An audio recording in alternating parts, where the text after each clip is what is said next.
Так, а присутствующий народ я могу видеть сбоку, Да? если не появится? Если появится. Если появится. И перелистывать. Ну, обычно видео. Табан. Хорошо, спасибо.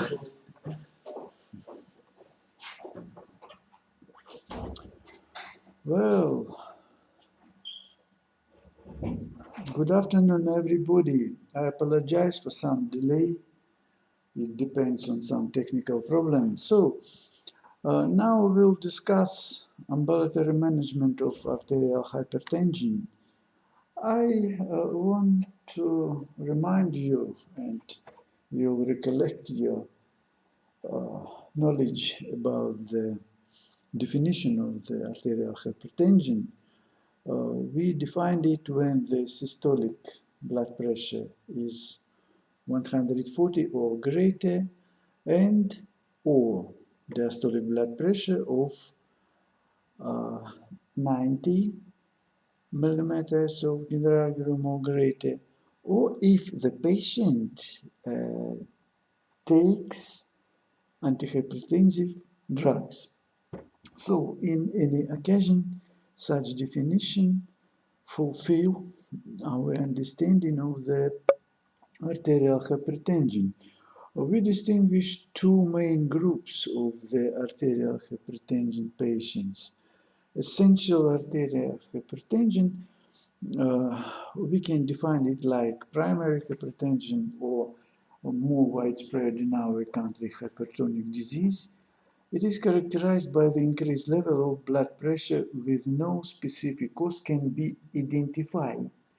Sure, we can suspect many factors which accompany the arterial hypertension, but in any case, essential hypertension, such a definition we use in any case when we are not able to reveal the particular cause to arterial hypertension.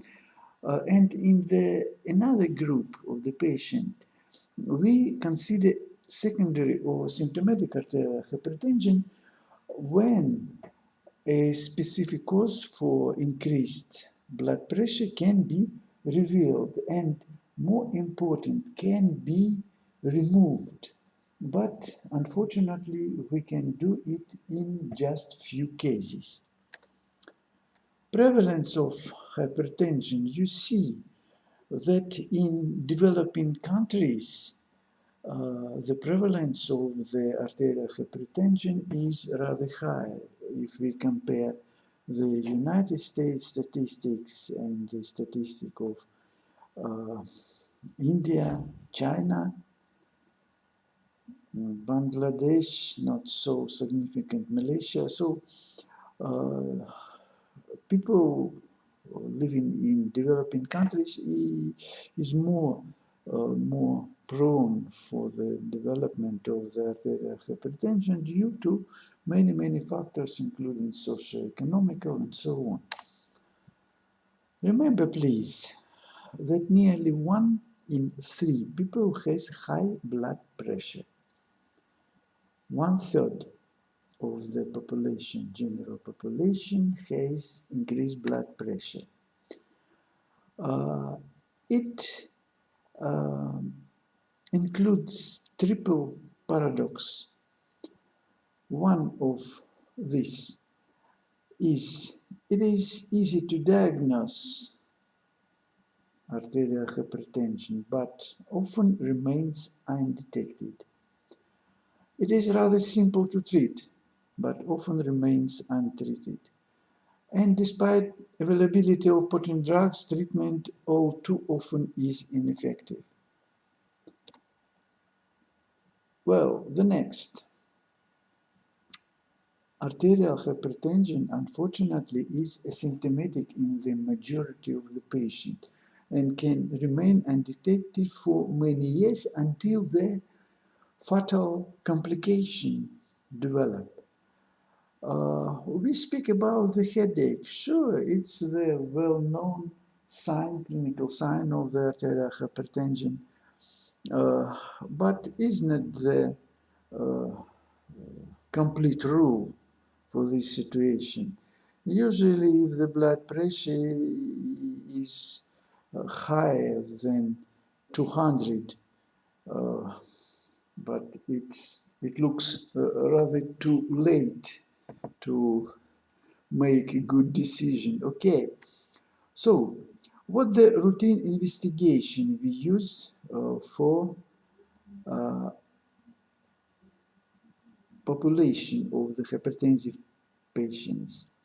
It includes anamnesis, complaints, heart and main vessel palpation, auscultation, blood pressure measurement on upper and lower extremities, sure ECG, chest radiography, fundoscopy, urinalysis, some biochemistry including blood, urea, creatinine, electrolytes, lipids, and at last echocardiography. Well, so only one approach, one single approach, one method exists to recognize, to reveal, to discover the arterial hypertension.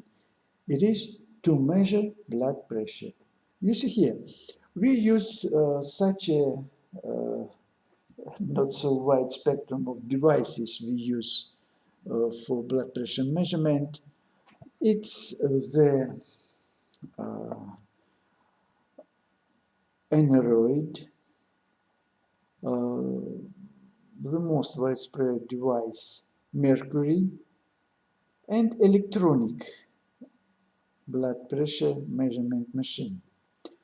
So each of them has advantages and has some disadvantages.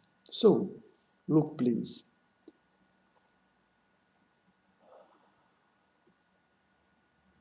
Is to use. We should prefer and we strictly recommend to our patients to use electronic device because it is not influenced but so-called human factor.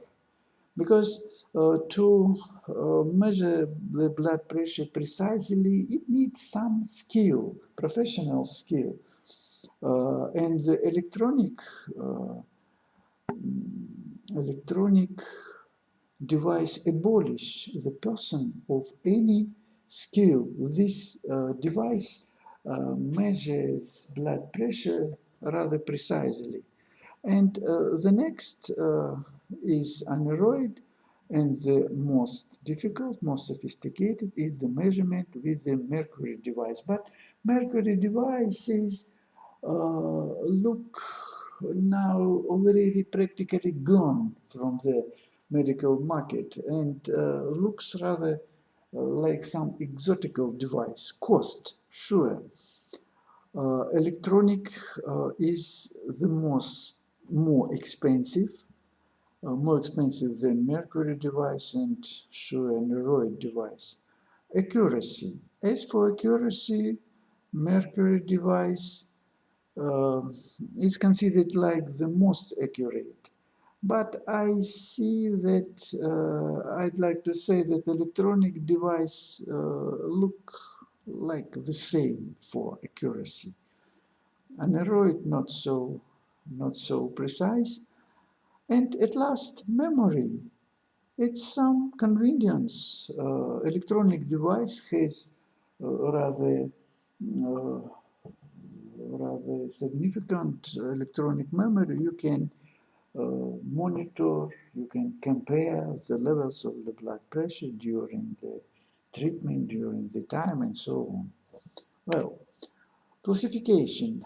I believe you know well this classification of blood pressure for adults when the optimal, when we distinguish three levels of normal blood pressure with the optimal blood pressure for systolic below 120 and diastolic 80. Simply normal 130 and 85, high normal 130 to 139, or for diastolic blood pressure 85 to 89. and 3 stages of hypertension. Stage 1, 2, 3. For stage 1, systolic blood pressure up to 160 and diastolic up to 100. Stage 2, systolic up to 180, diastolic up to 110. And stage 3, systolic more than 180 and diastolic more than 110. Remember, please, you see or at the conjunction of the levels of blood pressure, so we must take into account any level. It may be systolic or diastolic as well. So we must take into account the problem associated with the blood pressure elevation. Problem complication, serious, sometimes fatal, like heart attack, MI, myocardial infarction, development of the heart failure, stroke, and at last the kidney disease. So, conclusion. Early diagnosis is essential to minimize cardiovascular risk and damage to target organs. It's an ECG. It's the typical pattern of the left ventricular hypertrophy with the tau R waves in leads 1, AVL, V5, V6, and deep S waves V1, V2. By the way, the sensitivity of the ECG is not so high, but specificity is rather significant. What does it mean? That if we discover such changes on the ECG, the patient really has the left ventricular hypertrophy. It is the increased thickness of the walls of the heart, left ventricle. And you see here how it looks strictly during the echocardiography. You see very thick, rigid myocardium is the interventricular septum, is the posterior free wall of the left ventricle. It's the typical pattern of the left ventricular hypertrophy associated with the arterial hypertension.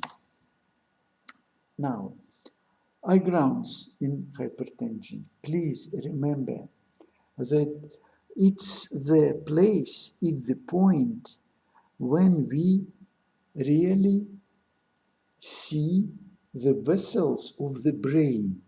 You can evaluate the vessels of the brain looking at the eye grounds vessels. So, such a conclusion, it's the very, very important, very essential investigation for it. So, grade 1, we use the worldwide recognized classification by Kate Wegener and Barker. Grade 1, when we see the mild narrowing of the retinal arteries relative to the veins. Grade 2, with the moderate sclerosis with increased light reflex and compression of vein at crossing. You see these crossings. The next one, grade 3, we discover edema, exudates, and the hemorrhages, sclerotic and markedly spastic silver wire arteries. And the grade 4, with the development of the papilledema or shocked disc with the presence of the extensive hemorrhages and exudates. Well, and the nature and scale of further investigation will be determined by the index of suspicion of a secondary cause for arterial hypertension. And in general, it is impractical to screen all hypertensive patients for secondary causes of hypertension. And the selection of patients groups for further investigation is arbitrary. You can see here the prevalence of various forms of hypertension in the general population and in specialized referral clinics.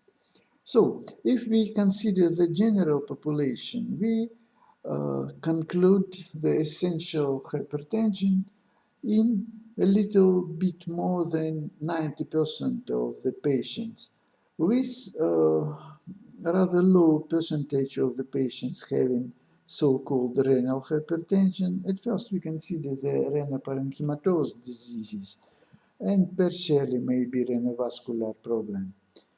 Endocrine, rare, very rare, and some miscellaneous causes, not so significant. But if the clinic has some facilities to perform deep investigation, we can discover the secondary hypertension in more frequent situations. Usually, we frequently reveal the renal hypertension more frequently than in general population endocrine hypertension, and some miscellaneous usually associated with some neurological problem and so on. So, if we made the decision to perform the further investigation to reveal probably, or better to say possibly removable cause of the arterial hypertension, we can perform the further investigation. Who can undergo this investigation? At first, patients having abnormal renal function, proteinuria, or hematuria. Patients with so-called malignant hypertension. Malignant means very severe hypertension, including the target organs damage, especially the grade 3 to 4 of the damage of the vessels of the eye fundus. Then, resistant hypertension. What is the resistant hypertension? So when we use an appropriate drug regimen, usually including 3 or 4 drugs, but without any good antihypertensive effect.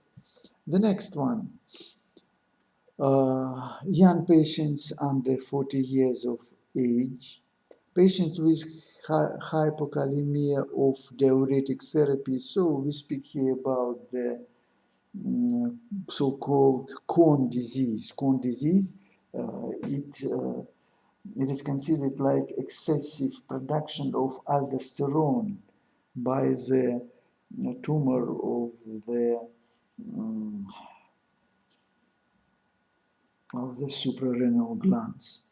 Then, and the patient with unusual symptoms such as sweating attacks or weakness, which might suggest an underlying disease, usually pheochromocytoma or some chromoaphenomas. These special investigations include 24 ambulatory blood pressure monitoring, ABPM, cranial radiography, better to say CT, kidney and adrenal gland ultrasonography, intravenous X-ray pyelography, duplex Doppler ultrasonography, selective digital angiography, CT scan, MRI, and some special blood urine biochemistry, including the evaluation of the renin-angiotensin aldosterone axis, catecholamines, and some hormones. It's the result of 24-hour ABPM. You see here, these green dotted lines show us about shows us the normal corridor of the blood pressure, and every bar, red bar, shows the level of the blood pressure. We expect to see some fall of the blood pressure in the night time, but here you see the very, very high blood pressure. It was the patient with the malignant hypertension. Complications of hypertension, cardiac complications like left ventricular hypertrophy, left ventricular failure, it may be systolic and diastolic failure, ischemic heart disease, arrhythmias, vascular complications including peripheral arterial disease, aortic dissection, stroke, transient ischemic attack. It concerns the cerebral complication, stroke, transient ischemic attack, encephalopathy, renal, nephropathy, renal failure, and at last retinopathy. We discussed it a little bit previously. Benefits of lowering blood pressure. You see here, we achieve the stroke reduction up to 40%, reduction of the incidence of the myocardial infarction up to 25%, and the heart failure about a half patients having the arterial hypertension. Management of arterial hypertension. You see here the effects of antihypertensive drug treatment on the cardiovascular mortality and morbidity. And you see here, it's the combined result from 17 randomized placebo-controlled treatment trials decreased in event treated compared to control. And you see here, chronic heart failure decreased up to 52%, stroke 38%, left ventricular failure up to 35%, cardiovascular death up to 25%, and the fatal and mortal cardiovascular disease events up to 16%. What are the goals of therapy? It is the reduction of cardiovascular and renal morbidity and mortality, and the primary focus should be on achieving the systolic blood pressure goal. Systolic blood pressure and diastolic blood pressure to targets of below than 140 and 90, and it leads to decrease in cardiovascular disease complications. And in patients with hypertension, with diabetes mellitus or renal disease, the blood pressure goal is below 130 and 80 millimeters of mercury. And we, at this point, return to the beginning of our lecture. You see here the rule of halves in hypertension. Please remember that only one half of the patient having the hypertension have been diagnosed. Only one half of those diagnosed have been treated, and only one half of those treated are adequately controlled. And at last you got the result of 12.5% overall are adequately controlled, but you readily can divide 12.5 to 2 and you'll get the real result of about 6% of the patients are treated adequately. So, what we must consider as the first point, we really try to use medications in combinations and so on, but remember, the basic measures are very, very important. You see here that the socioeconomic condition in the world suggests that the prevention through lifestyle modification is the universal vaccine against hypertension. At first, weight reduction. Remember, please, we see many obese patients who practically don't take into account that the excessive body weight is the supportive factor for arterial hypertension. So, the such rule exists that 10 kilogram loss of body weight leads to from 5 to 20 millimeters of Ginsburg of the blood pressure reduction. The next, DASH eating plan. What means DASH? Dietary approaches to stop hypertension. Sure, not so cheap approach, but including fruits, vegetables, low-fat dairy, then reduce saturated and total fat, and this DASH eating plan can give us up to 14 millimeters of Ginsburg blood pressure reduction. The next, dietary sodium reduction. Rather difficult approach because many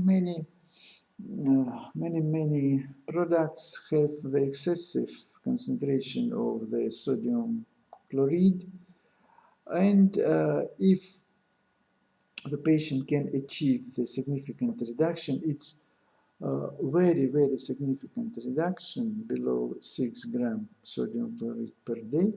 It may also give the blood pressure reduction up to 8 millimeters.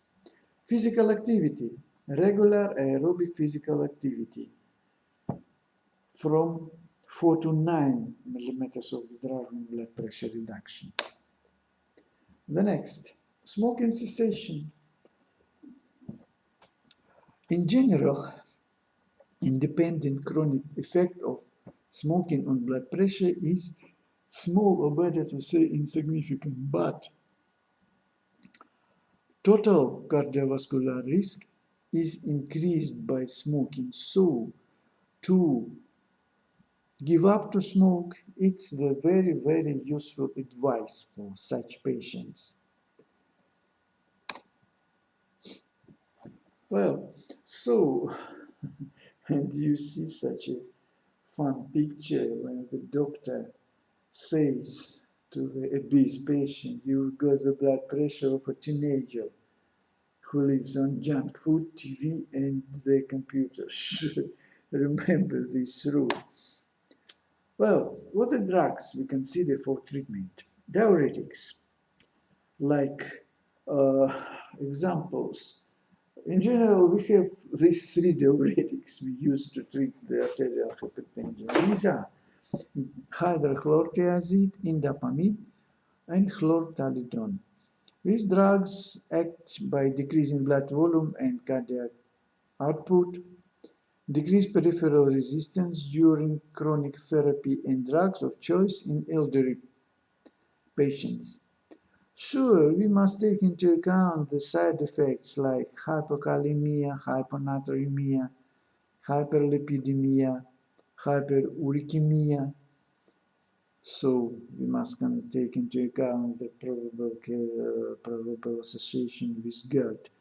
Hyperglycemia, not safe in diabetes, and not safe in renal and hepatic insufficiency. The next one, beta blockers.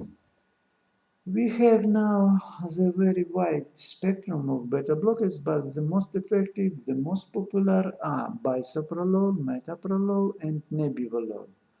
These drugs block beta-1 receptor on the heart and block beta-2 receptors on kidney and inhibit release of renin, decrease rate and force of contraction and thus reduce cardiac output, and drugs of choice in patients with coexisting coronary heart disease. So the very wide population of the patient having the combined cardiovascular problem, usually ischemic heart disease together with the arterial hypertension. Some side effects you must take into account, like lethargy, impotency, bradycardia, not safe in patients with coexisting asthma, diabetes, peripheral artery disease. And these drugs also may influence on the lipid profile, increase the level of the blood lipids. Calcium channel blockers. The most popular are the amlodipine and lercanidipine. These drugs block entry of calcium through calcium channels, cause vasodilatation, and reduce peripheral resistance. And these are the drugs of choice in elderly hypertensive and those with the coexisting asthma. No effect on glucose and lipid levels. And side effects: flushing, headache, peripheral edema. We meet the side effects not so rarely. You must take it into account. The next group is inhibitor. The very popular and very wide spectrum of medications. You see some examples like ramipril, perindopril, lisinopril, and enalapril. These drugs inhibit angiotensin-converting enzyme and formation of angiotensin II and block its effects. And these are the drugs of choice in coexisting diabetes mellitus and heart failure. What are the side effects? Dry cough, hypertension, angioedema. The most frequent problem is the dry cough. And the next group, angiotensin II receptor blockers. The same very wide spectrum of these drugs. We can see they include losartan, valsartan, azilsartan, telmisartan.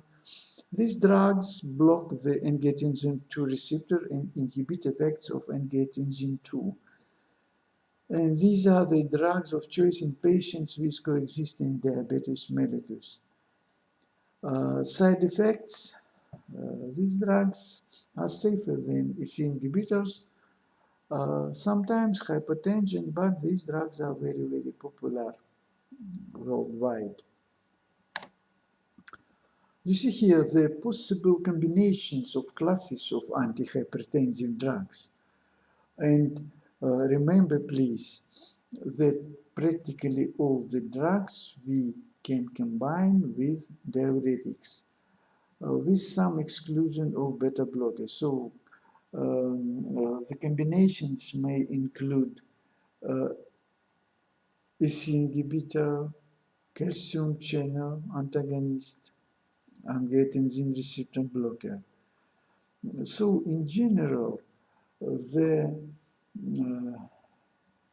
single usage of some drug is not so effective. The best combination is the combination of any drug with diuretic. So, we can speak here about preferred hypertension treatment in some specific conditions. For example, in the case of asymptomatic organ damage, including left ventricle, atherosclerosis, microalbuminemia, renal dysfunction, the preferred drugs are EC inhibitors and ARBs, and with the addition of calcium channel antagonist. And if the patient has clinical cardiovascular event, including previous stroke, previous MI, angina, heart failure, aortic aneurysm, atrial fibrillation, end-stage renal disease, the choice may look rather wide. For example, with the previous stroke, any agent effectively lowering blood pressure. Previous MI, beta blockers, EC inhibitor, ARBs. angina, beta blockers, calcium antagonist.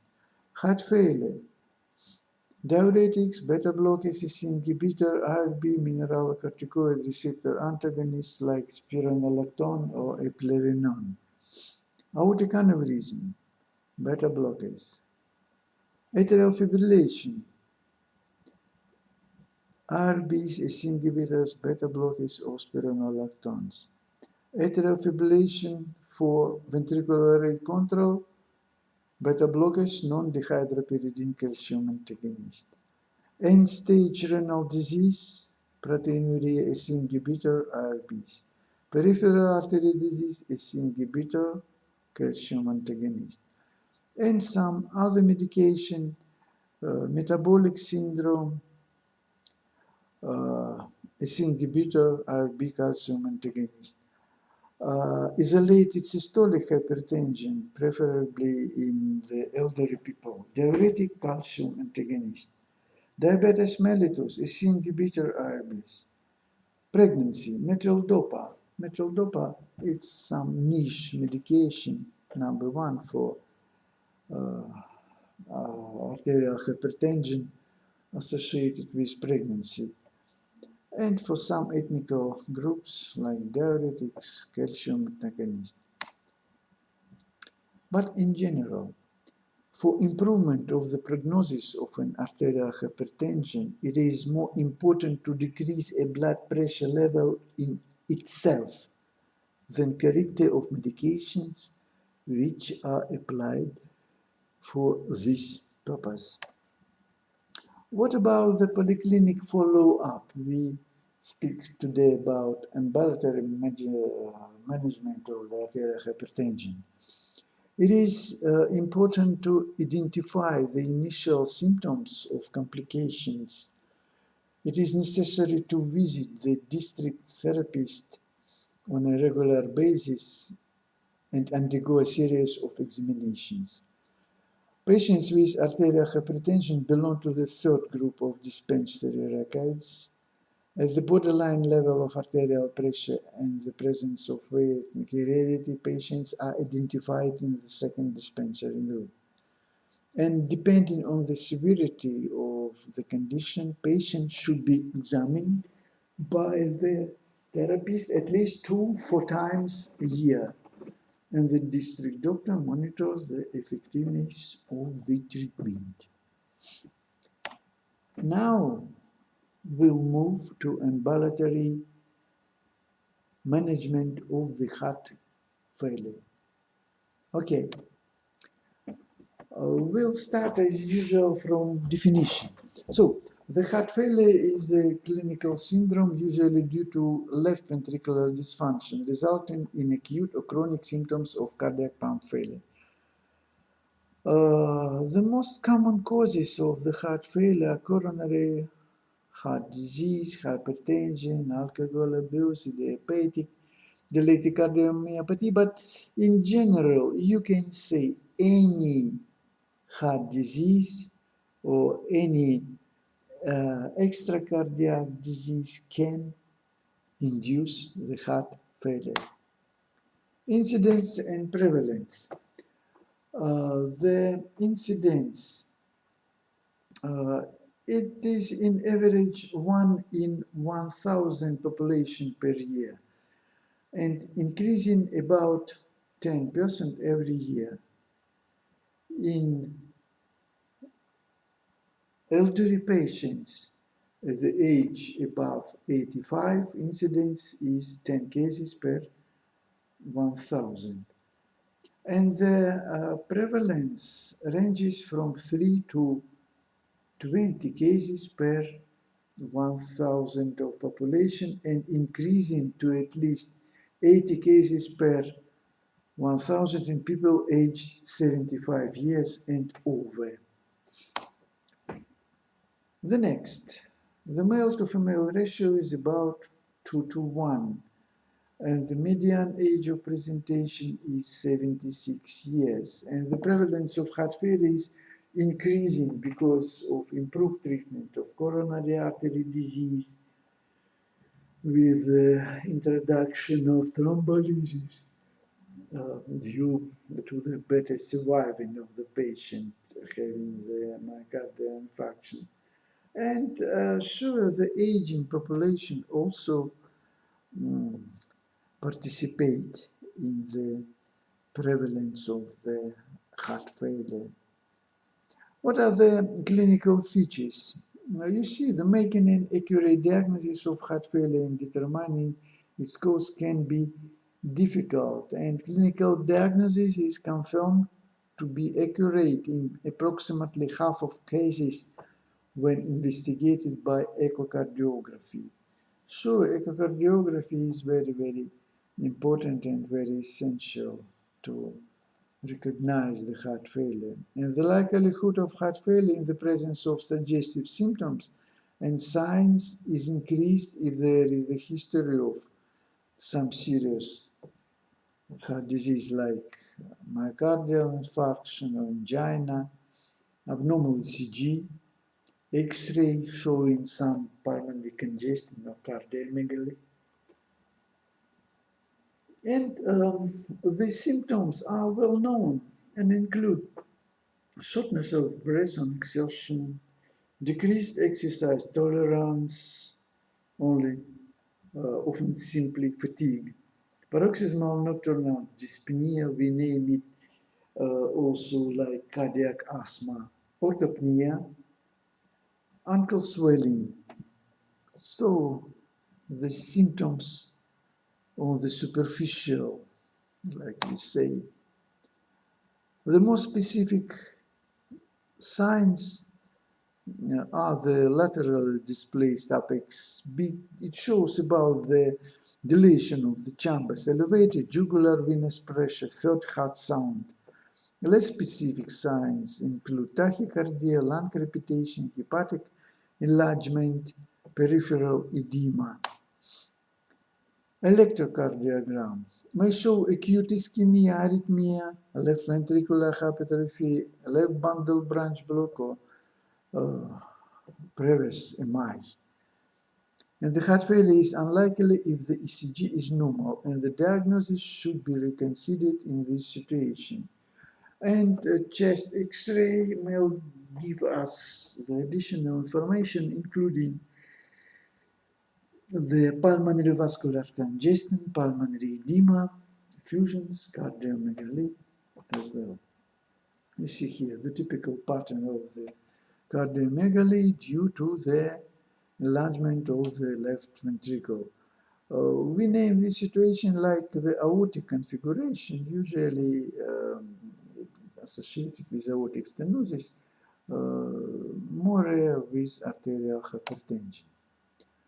The echocardiography is essential to evaluate the function of the heart. You see here how we use the measurements. It's the four-chamber view in diastole and two-chamber view in diastole. You can compare the reduction of the volume in systole with four-chamber view and two-chamber view. So it shows the good contractility of the myocardium.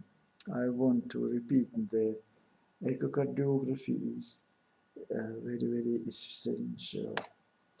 Chronic heart failure. The next, B-type natriuretic peptide and its N-terminal fragment with abbreviation NT-proBNP. New diagnostic text, but not so new, rather contemporary diagnostic test, and the raised concentration of either has been shown to have a sensitivity of greater than 90% and specificity of up to 90% for the diagnosis of the heart failure. And the heart failure is unlikely if the level of BNP or NT-proBNP is normal, especially if the ECG is also normal, and the diagnosis should be reconsidered in this situation. And the diagnosis of diastolic heart failure requires the presence of all the following features: the presence of symptoms or signs of the heart failure, the presence of normal or slightly reduced left ventricular systolic function, evidence of abnormal left ventricular relaxation and filling, diastolic distensibility, and diastolic stiffness. And the second feature is readily diagnosed by routine echocardiography. The third, however, can only be diagnosed by Doppler echocardiography, which is not routinely available. Well, so it is available really, or by cardiac catheterization. And differential diagnosis. Other causes of shortness of breath on exertion, like pulmonary disease, obesity, unfitness, volume overload from the renal failure or nephrotic syndrome, angina, NCT, and other causes of peripheral edema like dependent edema, nephrotic syndrome, and non-cardiac diseases causing high output cardiac failure, including anemia, terotoxicosis, septicemia, Paget's disease of bone, arteriovenous fistula. Classification. It's the worldwide accepted New York Heart Association classification. It classifies chronic heart failure according to following functional criteria. Grade 1, no limitation of physical activity. Grade 2, slight limitation of physical activity, comfortable at rest, but ordinary physical activity results in fatigue, palpitation, or dyspnea. Grade 3, marked limitation of physical activity, comfortable at rest, but less than ordinary activity causes fatigue, palpitation, or dyspnea.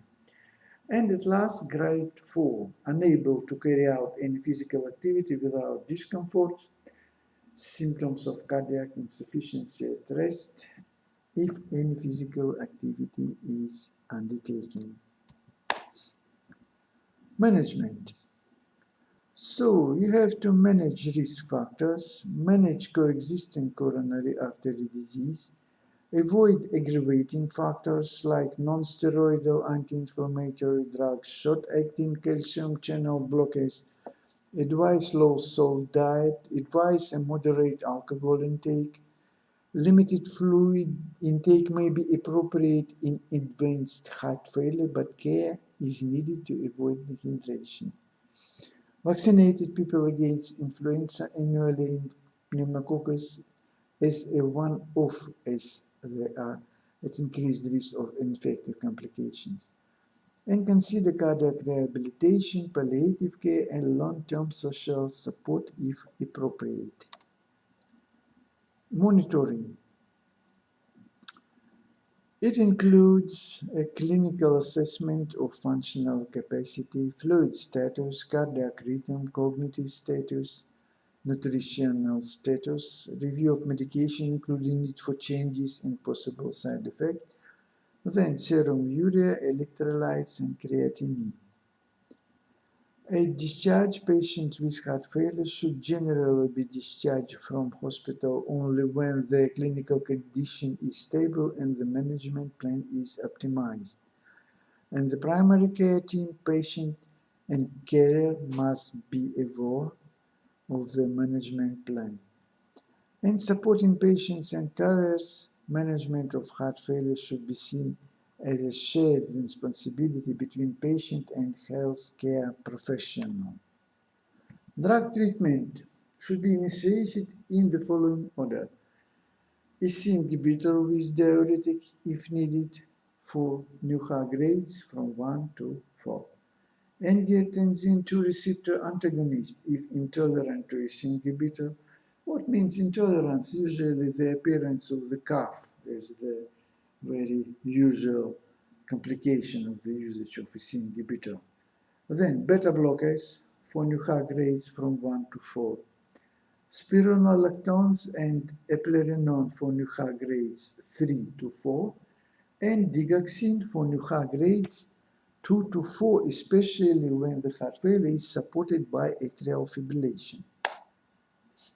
You see here the scales. The scales is simply the best device. Device number one to monitor the heart failure. Why? Because the weight loss due to the fluid restriction and fluid removal is very, very essential to control, to monitor. Some people think that input and output estimation of any fluid is rather accurate. Not so accurate. The scale should give the more accurate result. Then, inhibitors. These drugs relieve symptoms and improve prognosis. What means prognosis improvement? It's the improvement of survival.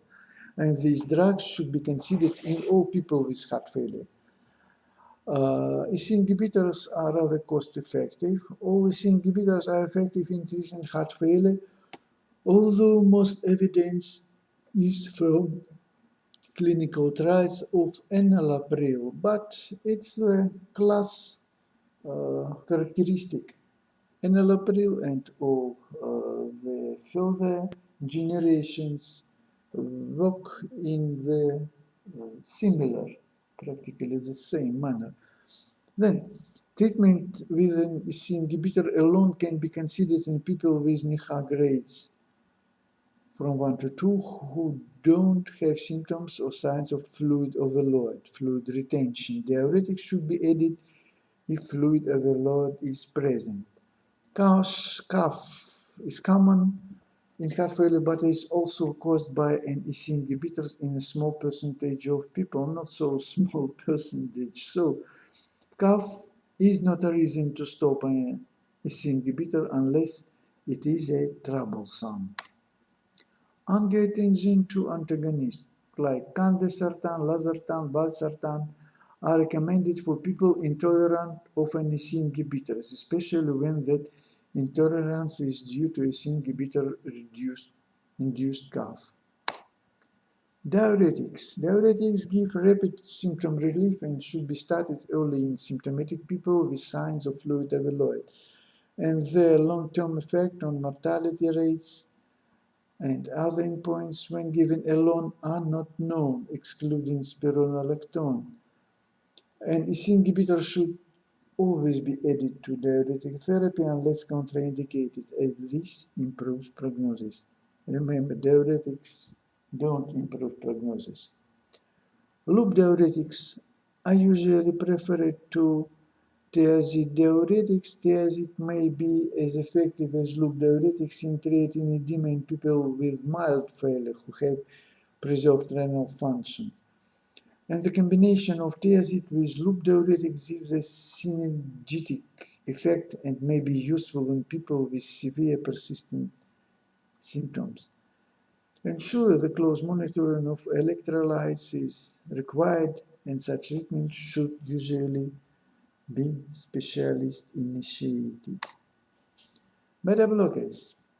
Beta blockers are recommended for all people with heart failure with NIHA grades from 1 to 4 whose failure is stable on standard treatment unless there is a contraindication. And beta blockers in combination with other treatments such as EC inhibitor, diuretics, and digoxin improve survival, but more than 30% compared to standard treatment alone in people with stable heart failure. Which medication, bisoprolol, carvedilol, and modified release metoprolol have been shown to be beneficial, and biso and carvedilol are the only beta blockers that are licensed for the treatment of heart failure. The next, spironolactone eplerenone. This drug should be considered for people with moderate to severe heart failure with NIHA grades from 3 to 4 who are already on EC inhibitor and loop diuretics. And careful monitoring for hypokalemia and hypovolemia is required. Digoxin. Digoxin given in combination with a diuretic and EC inhibitors to people with the heart failure, NIHA grades from 2 to 4 in normal sinus rhythm has been found to reduce hospitalization and clinical deterioration, but not mortality. And consider digoxin if the person continues to be symptomatic despite adequate doses of diuretic and DC inhibitors, and give digoxin to all people with heart failure and atrial fibrillation who need control of the ventricular rate. So we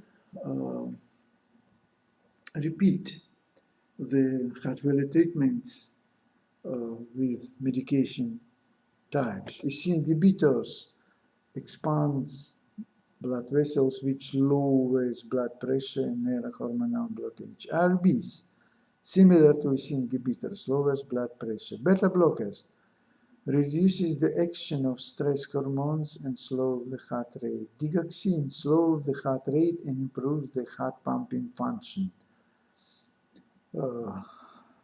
Considering ejection fraction. Diuretics filter sodium and excess fluid from the blood to reduce the heart workload, and aldosterone blockade, it blocks neurohormonal activation and controls volume. Rationale of a medication. We must take into account that these drugs may improve just symptoms like diuretics and digoxin, and the drugs which are able to improve survival. It includes beta blockers, SC inhibitors, aldosterone blockers, and angiotensin receptor blockers. Nowadays, we can consider the device therapy, so-called cardiac resynchronization therapy, and implantable cardioverter defibrillator with the pacing activity, pacing capacity. So, cardiac resynchronization therapy is strictly indicated in the patients having left bundle branch block, which also supports the heart A failure. cardiac resynchronization therapy device, or CRT, is a battery-powered device that sends electrical signals to your heart in a coordinated manner. The CRT device is surgically placed under your skin, beneath your collarbone, and is connected to your heart by wires called leads. CRT devices are often used to regulate faulty electrical signals flowing through the heart. Bundle branch block is a condition created by electrical signals that travel too slowly through the bundle branches in the heart. This causes the heart muscles of the ventricles to contract weakly. Bundle branch block is common in patients with cardiomyopathy or heart failure. A CRT device is able to detect when the heart is not beating in a coordinated manner. When this type of problem is detected, the CRT device sends electrical signals to the heart to help the ventricles contract in a more coordinated manner. This strengthens the heartbeat and increases the amount of blood pumped out of the heart. Collarbone. Signals from the two wires or leads that are threaded into the heart's chambers monitor every single heartbeat. If a lethal rhythm appears, the defibrillator shocks the heart back to a normal rhythm. Betty's defibrillator basically serves as a rescue squad in her chest. Collarbone. Well, and remember that now we have the cardiac transplantation is a method which can dramatically improve the patient's quality of life and clinical symptomatics. This cardiac transplantation was firstly introduced by Dr. Christian Barnard more than 50 years ago in Grooterschuur Hospital in Cape Town, South Africa. And nowadays it is not a routine method, but rather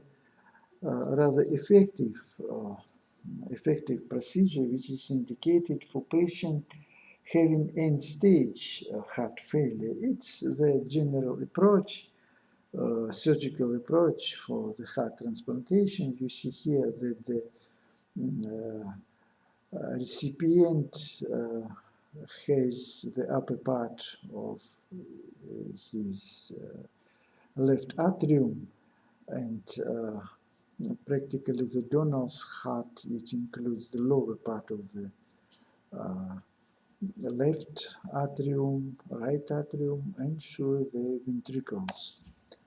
And the indications for heart transplantation divide in general in two big groups, like dilated cardiomyopathy and the complications of the ischemic heart disease, like post-MI aneurysm and so on, and some not so frequent diseases like myocarditis, congenital heart defects, peripartum cardiomyopathy, familiar cardiomyopathy, and so on. And now I want to show you the very impressive movie of the patient having dilated cardiomyopathy with the non-compaction of the myocardium of the left ventricle and LBBB, left bundle branch block as well. And this patient undergoes the cardiac transplantation. This movie was recorded 2 months later, the transplantation. You see it looks close to the normal heart with some prevalence of the dimensions of the right side of the heart due to the residual pulmonary hypertension. And after 2 years, you never should say this patient had previous dilated, severe dilated cardiomyopathy with end-stage heart failure. In summary, heart failure is common and has high mortality. Drug therapy improves survival with beta blockers, SYNC inhibitors, aldosterone antagonists. Newer device therapies are showing promise for symptom relief and improved survival, like CRT, cardiac resynchronization therapy, implanted cardioverter defibrillators. And transplants remain rare, but technology for mechanical assist devices continues to improve. I want to thank you for attention, and as usual, take care, please. Goodbye.